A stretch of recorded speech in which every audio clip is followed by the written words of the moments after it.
dia 13 de julho de 2014, aniversário do Filipim. Era para estar fazendo 2 anos de viúvo hoje, porque no dia que o Filipim nasceu era quando o Lulu tá morrendo. Ressuscitaram ela lá. Deu sorte. Como se diz, deu sorte. Foi providência. Foi graça mesmo. E nós estamos estudando aqui a posição e a condição do crente. Quando a pessoa nasce de novo, como aconteceu ontem na Praça 7, acontece em vários lugares do mundo o tempo inteiro, que eles pensam que vai trabalhar, a pessoa é colocada numa posição onde ela se torna herdeira de muitas coisas. O pastor Cleide estava até dando esse estudo lá em Lagoa Santa, né? O pacotão da salvação. Lembra, Rafael? A gente tem até o xerox do estudo. Quando a pessoa nasce de novo, ela herda, ela passa a ser herdeira de tantas coisas que a gente nem tem muita noção. É como uma criancinha assim que nasce lá do lar dos Rothschilds, lá dos mega ultra super bilionários europeus e norte-americanos. Ele nem sabe que daqui a 18 anos ele vai ter 18 Ferraris, ele vai ter 1 bilhão de euros na conta, ele vai ter 79 namoradas e meia. Ele nem sabe isso, né?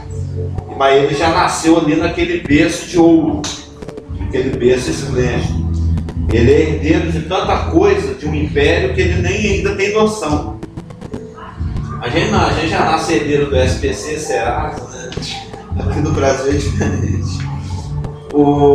Mas quando a pessoa nasce de novo, ela é já dotada de uma posição inimaginável. Nós não conseguimos. A gente vai aprendendo aos pouquinhos. O Espírito Santo vai nos ensinando, vai nos mostrando aos pouquinhos a totalidade daquilo que nós herdamos, mas isso é com o tempo. A gente vai indo na revelação das Escrituras e nós vamos aprendendo várias coisas que nós vamos ver aqui hoje. Mas, apesar do nascer de novo, no instante da salvação, ser colocado numa posição exatamente igual à posição que Cristo tem, porque Cristo, quando ele tetelestou uma obra, quando ele completou aquela obra na cruz, ele fez justamente porque ele queria chamar o homem a uma posição que sempre foi a posição que Deus pretendeu que fosse a posição que ele ocupasse ao seu lado na eternidade e na administração da criação. Teve a questão da queda, aquela questão toda que a gente conhece, do Éden para cá, essa bagunça aí. E Cristo veio exatamente porque ele veio resgatar. Existem inúmeras palavras no grego com relação a essa questão, né? Ele veio resgatar o homem, a posição pretendida por Deus para o homem. Isso não quer dizer, no entanto, que enquanto nós nos arrastamos aqui nesse mundo tenebroso de Satanás, a nossa condição cotidiana confira, não sei se existe essa palavra, né? Seja equivalente à posição que nós já fomos colocados. Nós fomos colocados na posição de príncipes, vamos dizer assim, mas tem muito príncipe por aí, eu diria até que a maioria, que está se portando como um mendigo, em vários sentidos. Por falta de conhecer as Escrituras, ou por engano, ou por modismos eclesiásticos, a gente acaba enveredando em formas de raciocínio e de procedimento que não fazem jus à posição que nós já fomos colocados. A gente já é colocado na posição de herdeiro de Deus, totalmente iguais a Cristo, mas muitas vezes a gente fica aí afinando para problemas emocionais, espirituais, financeiros, de relacionamento, doutrinários ou de comportamento mesmo, em termos de pecado, imoralidade, qualquer coisa assim, mentira, ódio, né? Um crente que planeja matar a mãe, isso aí, alguma coisa assim, deve existir. Né? Tem engano para tudo, né? O cara está arquitetando um plano para matar o meu pai, isso aí deve existir. Ou vou ficar com todas as mulheres do mundo, não sei. Existem pecados, existem problemas doutrinários. Os que estão enganados acham que o crente, o objetivo dele é ficar muito rico aqui nesse mundo. Ou seja, o que nós vamos ver também é que a condição do crente é uma, mas o trabalho do Espírito Santo é ir fazendo com que essa condição do dia a dia fique cada vez mais próxima da posição que já é declarada, que é a nossa posição.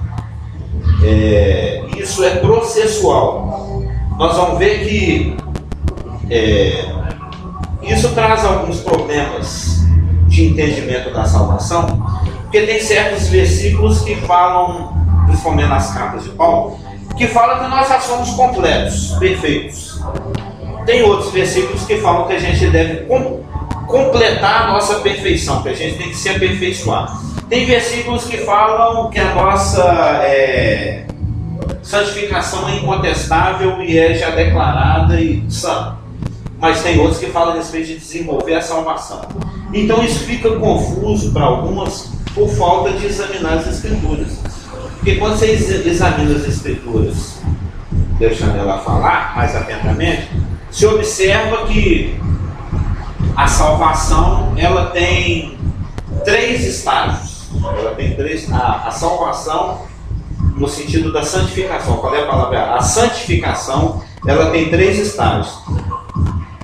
Posicionalmente, instantaneamente, no momento que você nasce de novo, você é declarado santo. Você é tão santo quanto Jesus Cristo é santo. Ele quis isso. Ele quis outorgar, dar tudo que é dele para a igreja.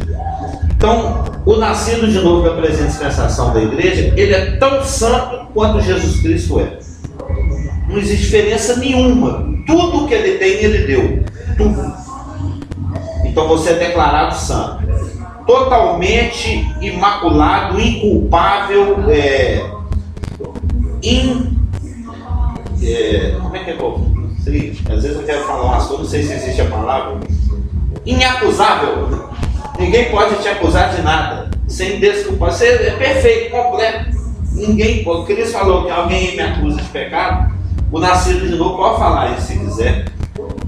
Porém, ainda que você herde uma posição e seja colocado numa condição de santificação total no instante do novo nascimento, existe a santificação processual, que é a adaptação dos seus pensamentos, das suas emoções, do seu comportamento, uma adequação progressiva que vai desde o momento do novo nascimento até o momento da morte ou do arrebatamento, para te colocar de acordo com essa santificação, essa posição de santo na qual você já foi colocado e declarado. Então existe a santificação instantânea, existe a santificação processual e existe a santificação final, que é aquela que alguns versículos das Escrituras falam que Paulo, junto com o Espírito Santo, vinha trabalhando para apresentar a igreja como uma virgem pura e imaculada ao seu noivo, que é Cristo. Os irmãos conhecem essa passagem. Então, o que nós vamos ver agora é a posição na qual o crente, o nascido de novo, é declarado, é absoluta e não é relativo em hipótese nenhuma. Você não fica mais santo e nem menos santo. E você não é mais santo e nem menos santo que nenhum dos santos. Uma meretriz bêbada, se nascer de novo lá na Praça 7, ela é tão santa quanto Charles Finney, quanto o crente mais conhecedor de Bíblia e que mais bomba na mídia, né? O Paulinho, o Valadão. Pode ser um crente de 78 anos de estrada, super já burilado, trabalhado, lapidado pelo Espírito Santo, uma pessoa realmente de um conhecimento teológico gigantesco, que já pregou para milhares de pessoas, que já escreveu dezenas de livros, que realmente tem uma vida totalmente impoluta, fantástica, moralmente falando. Ele não é menos santo, nem mais santo que aquela prostituta que acabou de nascer de novo. Aquela prostituta que levantou a mão na Praça 7, ela é tão santa quanto um valadão e Jesus Cristo. Instantaneamente. Isso não depende de absolutamente nada. É simplesmente um fruto da obra consumada. É uma consequência da obra consumada. É instantâneo. Eu não sou mais santo e nem menos santo que nenhum nascido de novo no planeta. Em lugar nenhum. É impossível isso. Porque isso é automático, é instantâneo, é uma concessão de Jesus Cristo para cada nascido de novo, e que é aplicado pelo Espírito Santo no momento do novo nascimento. A gente já estudou pneumatologia, que eu estudo do pneuma do Espírito Santo, agora há 4 anos atrás. Caso Augusto estava lá, você lembra? Ali na escolinha. No instante que você nasce de novo, você é imediatamente inserido no corpo místico da igreja, né? No corpo da noiva. Você é batizado com o Espírito Santo, você é ungido completamente com o Espírito Santo, você é cheio do Espírito Santo, você é selado com o Espírito Santo, você é habitado indefectivelmente, eternamente pelo Espírito Santo. O Espírito Santo entra em você e nunca mais, de maneira, jamais, de forma, de jeito, de maneira alguma, nenhuma, sai de você.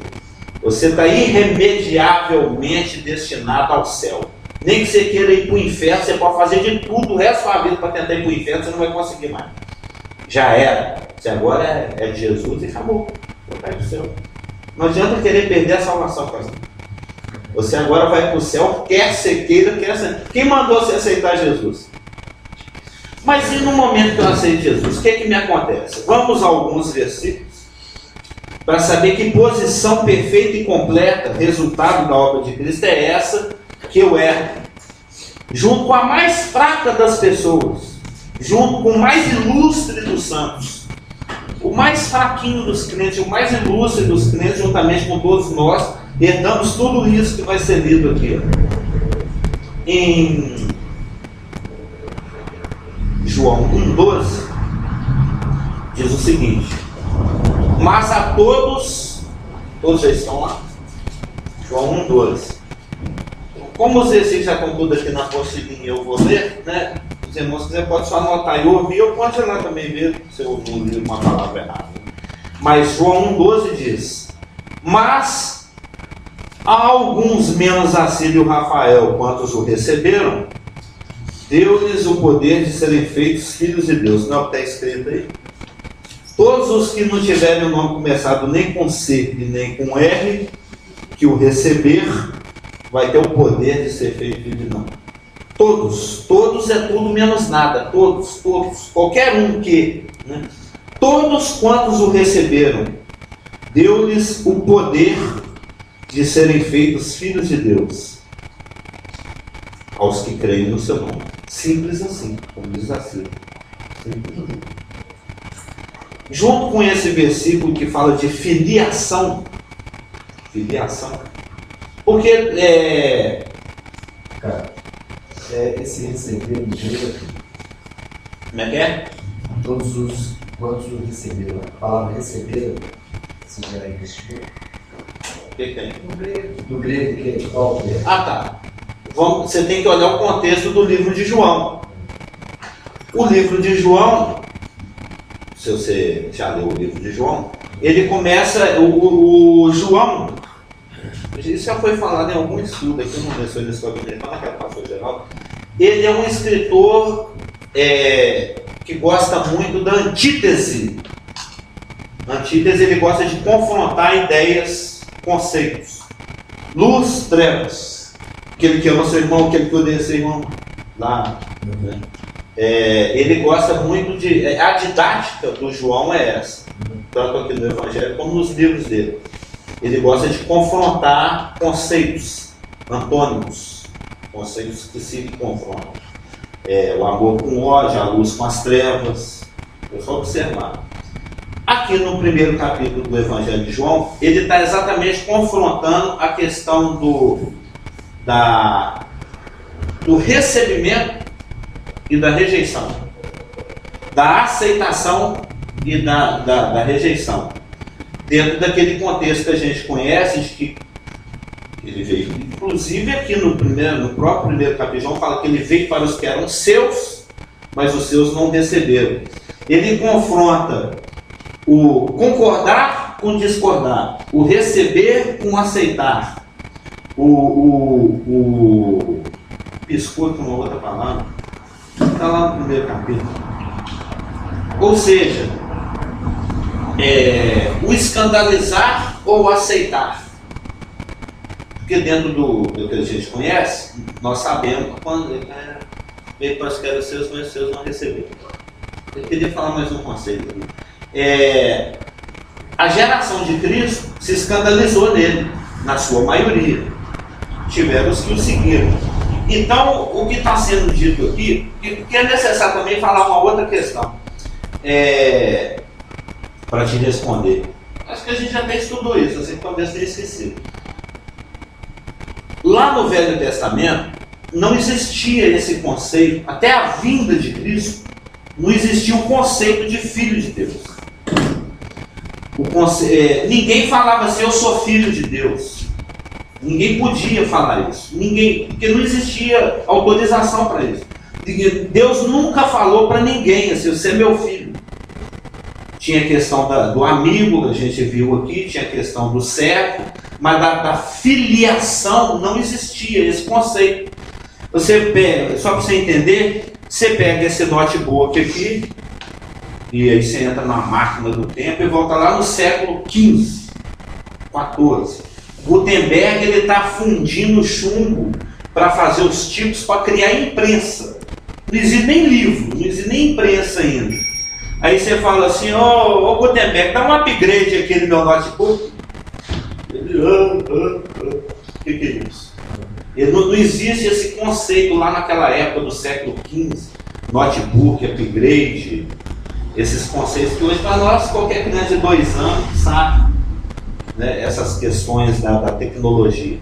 Há 5 séculos, 10 séculos, 15 séculos atrás, isso era impensável, isso não existia. Então você está falando de algo que não existe. Você já comeu um bimbirambo? Não, vai ser inventado, vai ser um iogurte, lá do século 31. Não existe hoje aqui o iogurte de bimbirambo. Não existe. Como é que você vai saber o gosto? Então, no Velho Testamento, antes que Cristo viesse, não existia o conceito de filho. Ninguém nunca falou assim, eu sou filho de Deus. A nação de Israel foi chamada de filho, em Oséias e em algumas outras passagens. Do Egito chamei meu filho. Então, o judeu, ele tinha o conceito da filiação nacional. Não existia o conceito da filiação pessoal, individual. Aí chega Jesus falando assim, eu sou filho de Deus. O que você pensa que você é? Aí fala, vós orareis assim, Pai nosso. Pai, você está chamando Deus de Pai, você é doido? Ninguém faz isso. Não existe esse conceito de Pai. Não existe esse conceito de filho. Ninguém chama Deus de Pai, ninguém é filho de Deus. E Jesus falando, ele chegou, falou, eu sou filho de Deus, eu faço e aconteço mesmo, porque eu sou mesmo e ele é meu Pai. E vocês, a partir de agora, vão começar a ser filho dele também. A partir do advento da oferta dele. Então, nesse ponto aqui da história, onde antes ninguém era filho de Deus, a partir de agora Jesus Cristo está propondo a possibilidade de filiação, porque ele é filho. Hebreus fala disso, que ele é filho e naquilo que ele se assemelhou, né, se identificou, se tornou semelhante a nós, ele passou a ter a possibilidade de conceder isso também. Por isso que ele não se envergonha de nos chamar de irmãos. Isso, se não me engano, está lá em Hebreus 2:11. Ele não tem vergonha de nos chamar de irmãos, que a partir de agora nós somos co-herdeiros com ele. Então, quando Cristo apareceu com essa proposta de filiação, os judeus se escandalizaram e rejeitaram. Aí o João faz essa afirmativa dele. Você agora tem 2 possibilidades. Continuar na sua rejeição, ele está falando principalmente para os judeus aqui, nesse contexto primeiro, imediato. Ou você aceita o que Cristo é e a sua proposta, ou você rejeita a Cristo e a sua proposta e continua sem filiação. É isso que ele está querendo dizer aqui.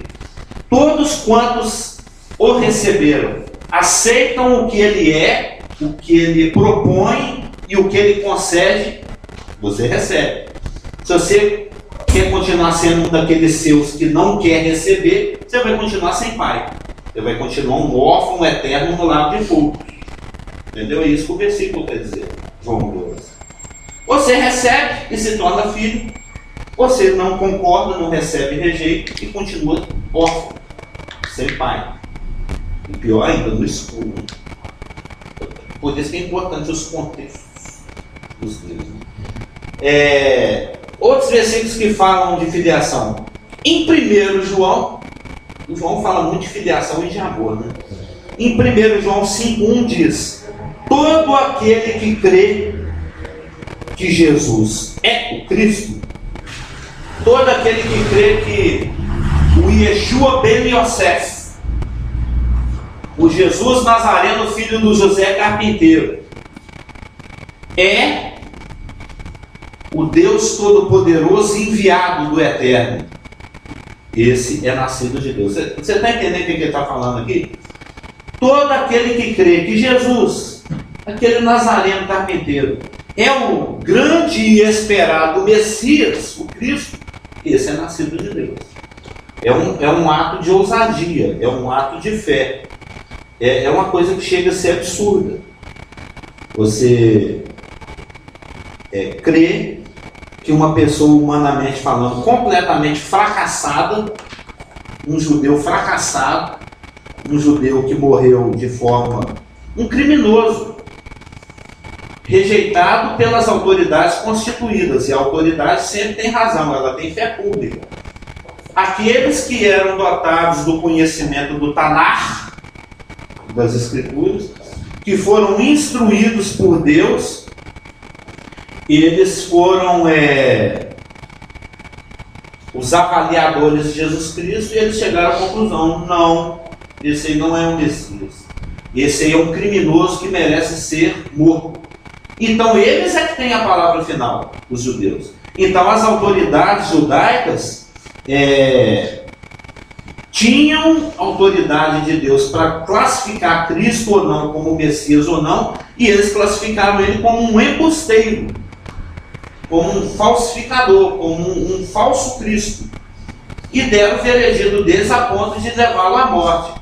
Nós somos doidos o suficiente para acreditar que aquele que foi rejeitado pelos únicos que podiam avaliá-lo como o verdadeiro Messias. Nós estamos na conta na mão, porque nós vivemos pela fé.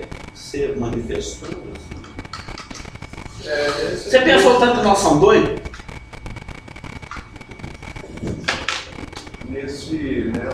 Nessa questão é interessante isso, porque de fato o judeu sempre teve essa opção que ele era dizer ao mundo, ao invés de dizer somente por causa da boca.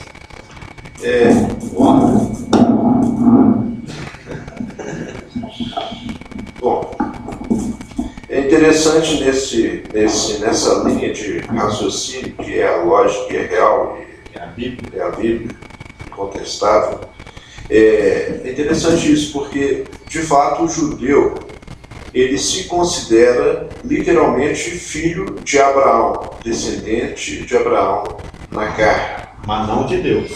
Deus era como se fosse só um ajudador. É um cara que apareceu do nada, fez um pacto com uma pessoa e com a descendência dessa pessoa se manifestou.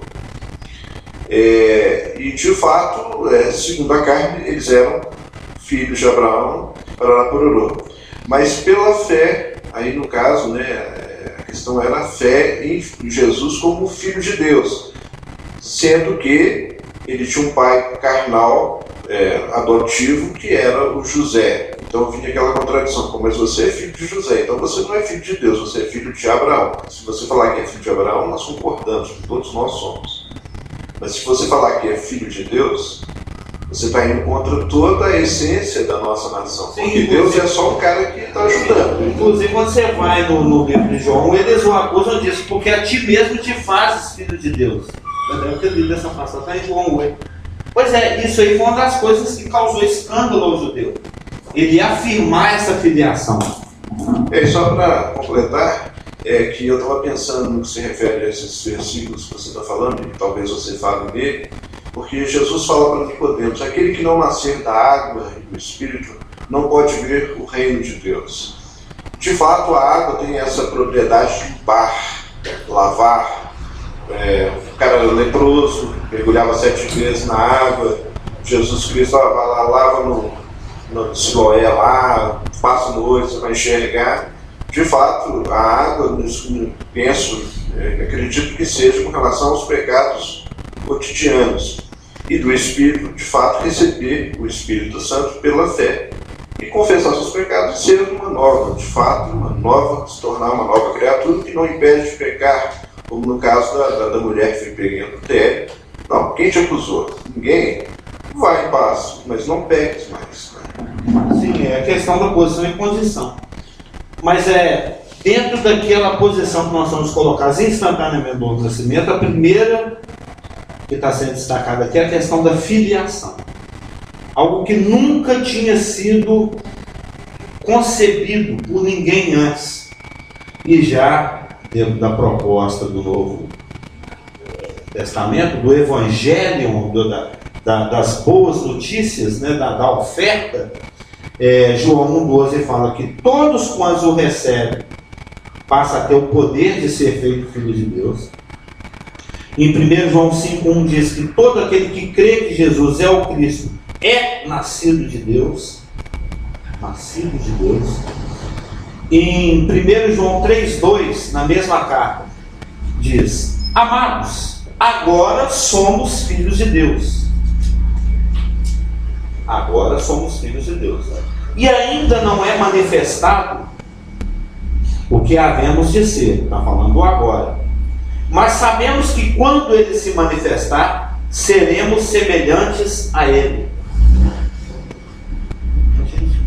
É meio burro, né? A gente não acorda, não. Quando ele se manifestar, seremos semelhantes a ele. Você lembra da pretensão? Eu falei isso aqui semana passada. Da pretensão do querubim ungido qualquer. Serei semelhante ao Altíssimo. Ou seja, aquilo que Satanás voltou para a igreja. Eu fiquei sabendo que você tinha perdido a salvação. Aquilo que ao longo de séculos e milênios tem sido o objetivo do esforço do querubim pretensioso, Satanás, não vai ser alcançado. E nós, simplesmente por recebê-lo, por crer nele, vamos receber isso assim. Irmão beijada, a semelhança de Deus. Quando ele se manifestar, seremos semelhantes a ele. No momento do arrebatamento, quando nós estivermos no encontro do Senhor, eu particularmente penso que vai ser no instante que os nossos olhares se cruzarem. Na hora dos olhares dos milhões de crentes de todas as épocas da igreja se cruzar com o olhar de Cristo, eu creio que plim! É aquela passagem de Tessalonicenses que é legal de ser destrinchada, né? Instantaneamente seremos glorificados. Aí nós vamos alcançar, pela graça, assim como tudo assim o estágio final do plano de Jesus Cristo para a igreja. A santificação final, a glorificação final, o etcetramento final. Tudo aquilo que ele começou no novo nascimento e vem trabalhando até hoje. Alguns não mais trabalham como casamento. Desculpe. A pedra é mais dura. Eu estava ali pensando, eu senti assim, de compartilhar uma situação minha. É o seguinte: a todos o que eu receber, creio. Você vê pelo parágrafo 12 com o 1 João 5,1 receber é crer. Aí o que acontece? Vê na minha mente ali agora que tudo isso que está acontecendo é involuntário a mim. Ou seja, depende 100% dele do que de mim. Você estava falando assim, Sim, que na hora que você falou assim, ó, o querubim queria ser semelhante a ele Ele e não conseguiu. E ele deu de mão beijada para nós. Aí me veio isso na cabeça. Mesmo na nossa condição humana, tudo que a gente faz, entre aspas, né, até o lance de crer, é involuntário. Não depende de mim. Concordo. Você concorda? 100%. Aí eu vou te falar o que aconteceu. Quando eu estava fazendo terceiro ano do segundo grau, eu conheci um rapaz, ele carregava umas mensagens assim, Cristo em breve voltará. Olha só como é que Deus trabalhou na minha vida. Eu comecei a questionar ele, o nome dele é Fred. Fred, né? Eu falei assim, Fred, o que é isso aí? Jesus Cristo em breve voltará. Olha só que é interessante. Não, eu não conhecia. Eu conhecia Jesus assim, de desenhar Rei Davi, aquela coisa. Aí, você não sabe? Não, como é que é isso? Toma essa folha aí. Aí ele começou a divulgar lá na classe, né? Mas só que com ele, eu pedi a ele para ele falar para mim de Jesus na rua. A gente parava e ficava 1 hora falando de Jesus. Aí na hora que você falou que o anjo queria tomar o lugar, queria ser semelhante, ele queria, e Deus não deu. Mas para nós ele deu o que ele quis. Aí me veio na cabeça, gente, até o lance de muitas vezes você crer em Jesus, escutar sobre Jesus, escutar da Bíblia, igual o pastor Geraldo faz com a família dele lá e quem participa para anunciar o Evangelho, ó, existe uma mensagem aqui, etc., que vai te dar vida eterna, que vai te levar para o céu, etc. Aí me veio isso, até a questão, né, do receber ou do crer, depende dele. Sim. E não dependeu de mim. Na verdade, eu não fiz nada e não estou fazendo nada para ir para o céu. É porque ele quis. Deu para pegar? Sim. Aliás, isso foi falado aqui na passagem. Isso você entendeu como é que desenrolou a situação? Para mim estar aqui hoje, não dependeu de mim, só porque eu questionei, falei, como é que é esse lance de Jesus Cristo breve voltará? Aí uma pessoa dispôs e ficar conversando comigo a respeito de Jesus, um sobrenatural que fez um punhado de coisa e etc. E para mim ter direito à vida eterna se eu morrer amanhã. Um lance assim. Ou até para sair um gás do seu intestino, Deus tem que trabalhar. É verdade. Se ele travar o seu esfíncter, se tiver um câncer lá, já era. Não sai mais gás. Ou a gente é burro e tardo. Nós não acreditamos na Bíblia. Eu li aqui há pouco tempo atrás, Romanos 3. Não há quem busque a Deus. Não há um justo, nenhum sequer. A gente não consegue buscar Deus, entender Deus, obedecer a Deus, olhar para Deus, respirar Deus, nada. Nós somos um tetraplégico cego em coma no hospital, que cortaram a língua. Imagina um tetraplégico, só mexe o pescoço, mas ainda enxerga, e você tira a visão dele. Aí você corta a língua para não falar nada e põe ele em coma. Essa é a nossa situação. A luz acabou e o gerador está quase pifando. Essa é a situação do ser humano. Ele está morto dentro da morte, caminhando para a morte, quase morrendo. Ele já era, acabou total. Para uma pessoa ter alguma coisinha, tudo depende de Deus. Tudo depende. Quando você lê lá o Hidden Things, daquele rapaz, você também vai ficar surpreso. Aliás, eu não quero nem falar isso, mas vou falar. Eu creio que cada ação humana, isso é porque eu concordo com certo autor, eu estou falando de mim, ele não é tão explícito na escritura, mas eu creio que cada ação humana é uma compulsão divina. Tudo que se faz porque Deus fez com que você fizesse, até mesmo os nossos atos mais livres. Isso é o que eu penso. Gostei dessa compulsão. De fato. Eu também concordo. Nós somos mortos, ele é vida. Não se faz nada sem quem ordene. Isso é muito interessante. Som diferente, gostei. Eu estava estudando o que o Carlos Augusto estava falando, e é muito interessante, porque também acontece o oposto. porque o oposto do que se refere. Ontem, por exemplo, no trabalho, eu tive 3 colocações totalmente fora. Eu cheguei numa papelaria, cumprimentei, fui conversando, e ela falou: olha, Marcelo, tal, você está feliz? Eu não estou. Mas o homem tem que fazer a sua parte, Deus vai fazer a parte dele. Você falou isso? Não, ela. E aí eu pensei... Isso é o anti-evangelho, né? O outro chegou e falou: pô, mas que povinho, esse tal de Israel, tá lá jogando bomba, vai lá, domina, entra lá, o cara tá morando 200 anos lá, eles vão lá e tira os caras. Aí você vai falar o quê? De fato, né, o Espírito Santo é que faz, e faz essas coisas, como acabou de falar, que são, para mim, incompreensíveis, porque é ele que convence do pecado, do juízo para lá, como está escrito. Né? Mas ontem eu deparei com 3, saía de um, entrava no outro, e eu só pensando: pô, mas o que eu vou falar? Porque se eu for falar alguma coisa, ela já está mostrando que ela está bloqueada. Se ela já parte com aquele assunto, ela está definida naquele assunto. Sim. Ela tem um pé fixo naquele assunto. Então você não vai discutir. Aí eu só falei com todos eles. Eu até começava a tentar entrar, tipo assim: poxa, eu estou ouvindo, mas eu não concordo. Ah, você não concorda? Não, você concorda, mas eu não concordo. Então, o convencimento de fato, isso, né, é o Espírito. Sim. Porque você por si não tem condição mínima. Não há quem busque a Deus, não há, exatamente.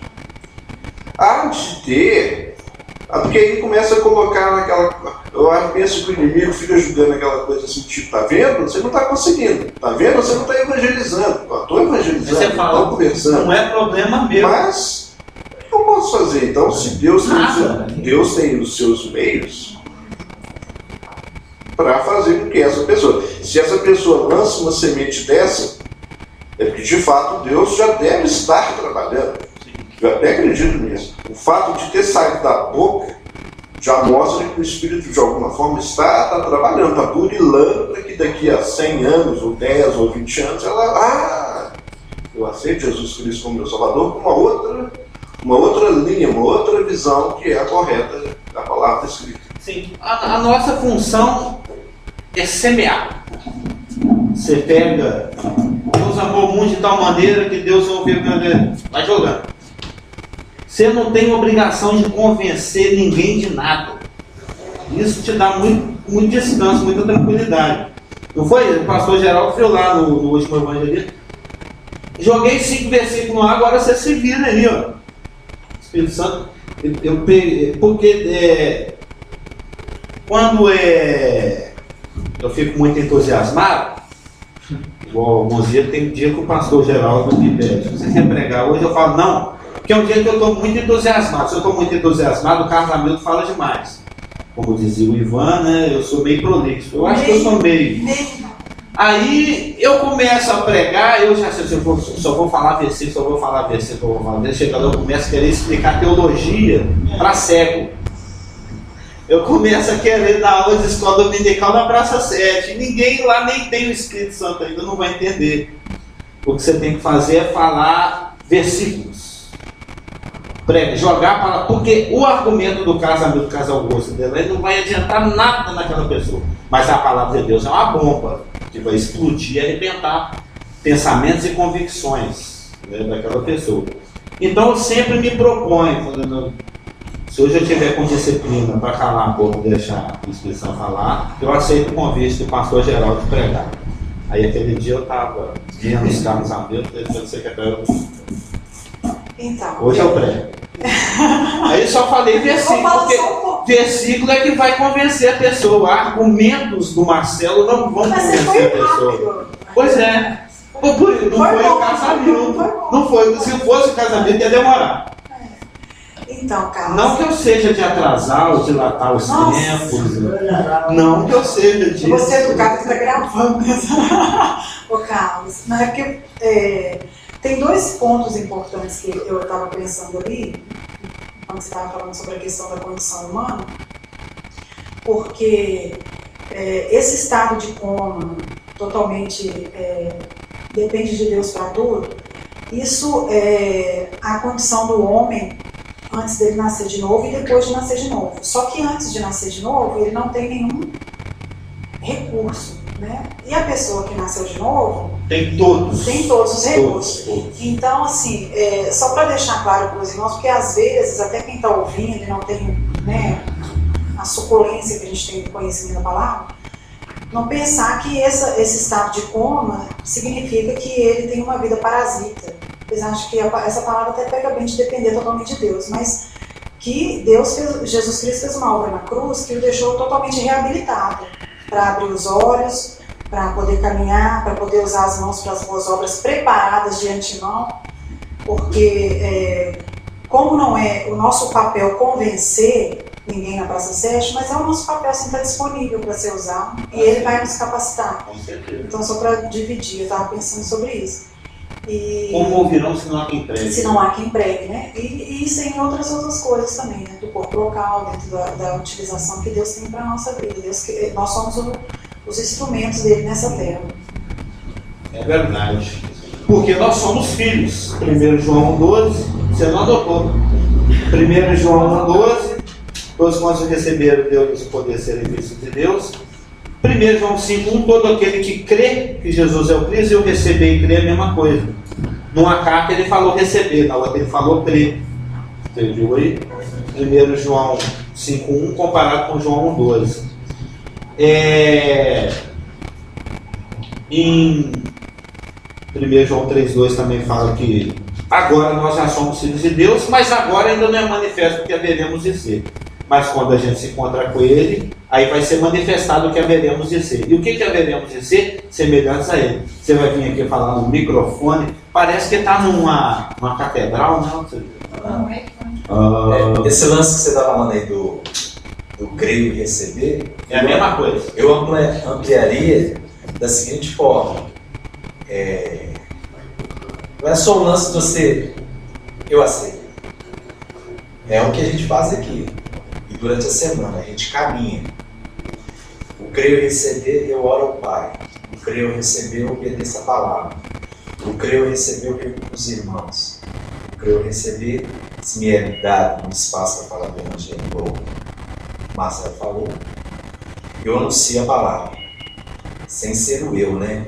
Sim. Não, isso aí é todo um ramo da sua teologia. Mas eu estou pensando nessa parte do crer e receber. Porque isso é um ramo da teologia. Tem a ver a metanoia, o arrependimento, tem N conceitos. O lance de crer e receber é bem mais amplo do que... Não, eu aceito, mas nunca mais quer saber. Eu entendo que uma pessoa salva na pessoa de Jesus Cristo, uma pessoa que creu no Evangelho, é uma pessoa que anda com Ele, anda após Ele. Não, eu até diria que ao contrário. Uma pessoa que anda é porque foi salva. Não, sim, mas que... Porque o ser salvo te compete você vive, o próprio Senhor Jesus falou, pelo fruto você vai conhecer. Sim. Então, você entendeu? Eu não sei. Eu, em nome de Jesus, eu tenho convicção da minha salvação em Cristo. Tive os atropelos do medo, da pudriqueira que eu ouvi, né, das palhaçadas que eu ouvi. Mas hoje eu acredito que o Espírito Santo burilou muita coisa, limpou muita coisa na minha mente. Então, eu não sirvo Deus com medo. Eu sirvo Deus porque Ele me amou, porque Ele colocou o amor dele dentro de mim e coloca até hoje para me amar Ele. E aquilo que você falou, ele é uma coisa de funcionamento normal, o resto é uma vacaiação. Não por medo e não por barganha estar dando dinheiro lá para me abençoar. Não é isso? Sim. Então eu vejo assim que o crer e o receber é a pessoa que anda, a pessoa que vive. Entendeu? Porque eu preciso ver Jesus na sua vida. Pô, o que você tem diferente aí? Eu não entendo. Você perdoa, você ama, você fala de Deus. Como é que é isso? A pessoa tem que ver. Ver que você é um Cristo aqui. Sim. Né? Pelos frutos, né? Agora, só pegando porque nosso horário já está no final, nós precisamos ter muito discernimento de Deus, porque, como você bem falou, pelo fruto a gente vê que a pessoa realmente é ou não nasce de novo. Discerne, né? Mas também tem um perigo também de nós olharmos carnal, naturalmente, uma pessoa vê que parece que a pessoa está voando com Deus, na verdade a pessoa nem é salva. Porque tem muitas pessoas que se vestem de ovelha e vai beber, torna pastor, prega, batiza, faz tudo e não é nascido de novo. Judas, a casa de Judas, bem enfatiza sobre isso. A pessoa professa Cristo, mas não é de Cristo. Então ele cria uma imagem que anda com Cristo, que serve a Cristo, que faz tudo em nome de Cristo, mas na verdade ele não conhece o beabá, que é de nascer de novo. E é muito perigoso essa questão, porque essas pessoas que assim agem, né, elas se vestem de cristão, mas não são cristão, mas não é cristão, ela tem um perigo que ela induzir muitas pessoas ao seguir ao erro, entendeu? E acabar, em vez de a pessoa pertencer a Cristo, fazer uma grande igreja, um grande ministério sem Cristo.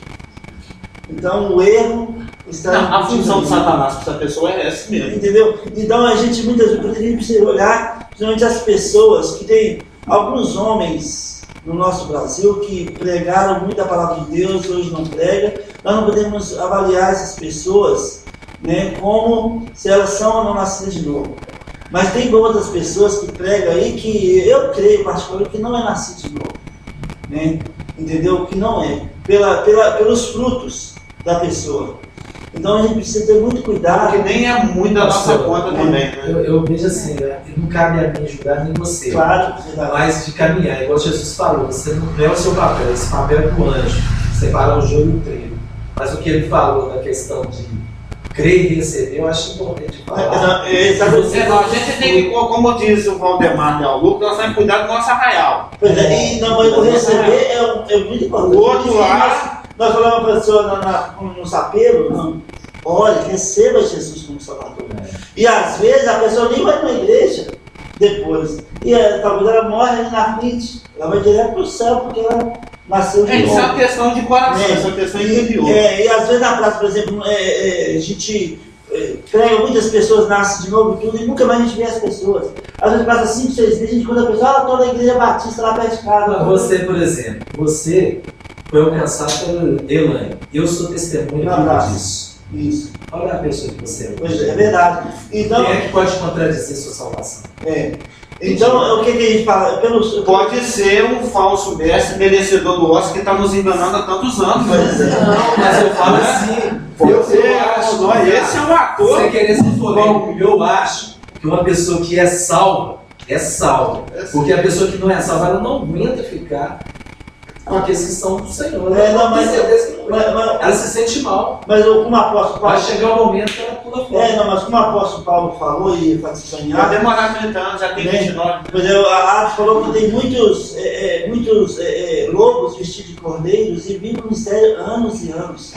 Né? E por isso a gente precisa ver o realmente discernir se a pessoa realmente é de Deus ou não. Fala de Deus, fala de Cristo, fala de Jesus, mas na verdade ela nem nasce de novo. Eu creio que no arrebatamento da igreja nós vamos ter muitas surpresas. Isso é problema lá do Bimar.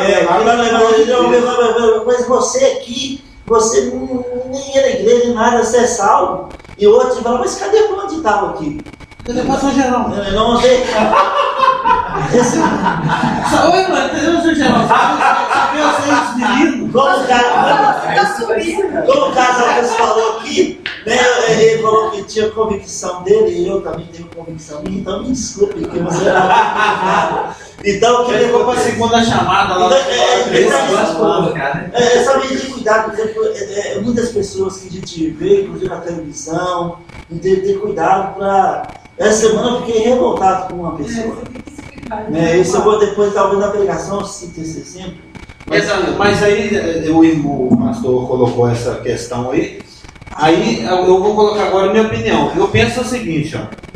A nossa obrigação como congregadores locais, com os de fora, é jogar o evangelho. Joga a palavra na cabeça do pessoal aí, mesmo nascer de novo. Com os de dentro, que estão mais próximos, é um cuidado. A começar do pastor, que é o responsável pelas almas de cada um aqui. É com os daqui que a gente tem que cuidar. Os lá de fora, o grande pregador, se ele é joio, se ele é trigo, se ele é centeio, se ele é cevada, se ele é aveia, eu não quero nem saber. Ele que se lasque para lá. Se ele for do inferno, ele foi para o inferno. Se ele for de Cristo, no Bimar, ele queima as obras dele. O apóstolo Paulo fala, olhando firmemente, isso é pessoal. Firmemente para o autor consumador da sua fé. Eu não me preocupo com esses grandão que ficam gritando aí fora.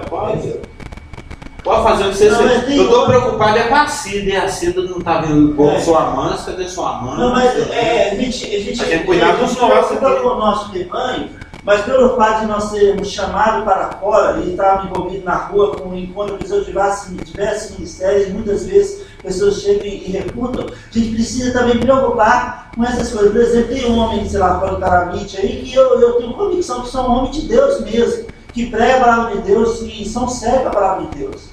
Né? Então, e outros, a gente precisa discernir, porque pelo fato de nós trabalhar mais na rua do que dentro de igreja. Não, porque eu não deixo esses caras me ensinar, não. Eu estou sozinho. Exato, pelo fato de estar envolvido com pessoas lá fora e nós toda hora somos confrontados.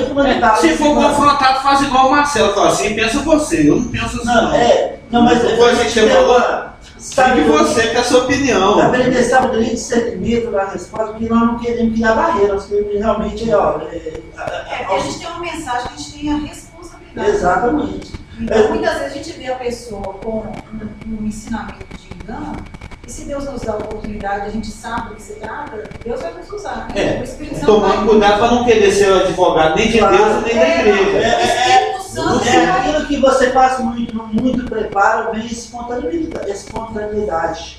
Entendeu? Então, nós somos uma igreja, nós preocupamos com os nossos, realmente nós preocupamos, mas nós precisamos saber o que está acontecendo lá fora pelo fato de nós estarmos lá fora. Sim. Porque nós somos chamados lá fora. E nosso ministério é mais da rua do que dentro. Mas vai piorar. Vai piorar, exatamente. O demônio vai fazer a ciranda total. É o que Paulo falou em Timóteo. Nos últimos dias. Porque os homens vão querer ouvir o capeta. Inclusive, eu vou citar Timóteo hoje na minha vida. A humanidade, a sociedade e a igreja falam assim: capeta, fala que eu te escuto. Eu quero ter até um programa assim. Fala que eu te escuto, eu quero te ouvir. O mundo está cada vez mais carente de Satanás. O mundo quer ouvir Satanás. E Deus vai deixar Satanás falar para eles. A ponto de ressuscitar um líder mundial lá no meio da tribulação. Por isso que é bom que o povo local esteja sempre atento a não escutar a abobrinha, né? Além da televisão. Eu acho que a gente tem que estar atento para tomar o cuidado de não adotar isso aqui para dentro. Como já aconteceu com algumas igrejas que adotou prosperidade e tal, e a coisa afundou. Não, mas assim, até mesmo como... Mas nasceu um dente de ouro essa noite. Até mesmo com relação ao antigo, que a igreja tem a responsabilidade com o povo local. Porque os membros do povo local, a nossa igreja é pequena, mas a responsabilidade é a mesma. Claro, né? Falaste muito bem. Se aqui tivéssemos 1 milhão de clientes ou meia dúzia, é a mesma coisa. A responsabilidade é a mesma. Vai prestar conta do mesmo jeito. Precisa alertar de que tome cuidado com o que você vê na sua televisão, na internet, que você escuta no rádio. Às vezes a pessoa fala, nossa, fica uma pessoa com fulana que fala no rádio. E não tá depois eu até tomei um copo de água, benzina em cima do rádio. Tem que alertar o corpo para não secretismo, né? Ok? Está quase na hora, vamos encerrar? Podemos orar? Eu vou até pedir o Marcelo para eu vir fazer uma breve oração. Olha lá, o pastor sentou. O pastor tinha levantado e sentou. Pode deixar que eu vou ser. Amém. Obrigado, Marcelo. Bom dia, Pai Celeste. É um prazer, uma alegria estar aqui na sua presença para aprender de Ti, aprender a amá-lo e respeitá-lo. De fato, andar contigo dia e noite, debaixo de chuva, debaixo do calor, do frio. Te agradecemos por sua obra consumada, Senhor Jesus Cristo, que nos dá essa alegria, essa abertura que é vinda de Ti para aprender de Ti mais e mais. Esteja conosco no dia de hoje, no meio de nós, nos guiando, nos ensinando E te peço também, aproveitando a oportunidade, que o Senhor possa, porque ainda não começou mesmo culto, que as pessoas que possam chegar, e se essas pessoas já estiverem no caminho, para que elas possam chegar e participar conosco das outras grandes maravilhas que vamos participar aqui juntos. E em nome de Jesus Cristo te agradecemos, porque o Senhor tem capacitado pessoas para propagar a sua palavra, a comunhão entre nós, irmãos. E em nome de Jesus Cristo, o autor e o consumador da nossa fé, em Ti e nele, nós te pedimos e te agradecemos todas essas coisas. Amém. Amém.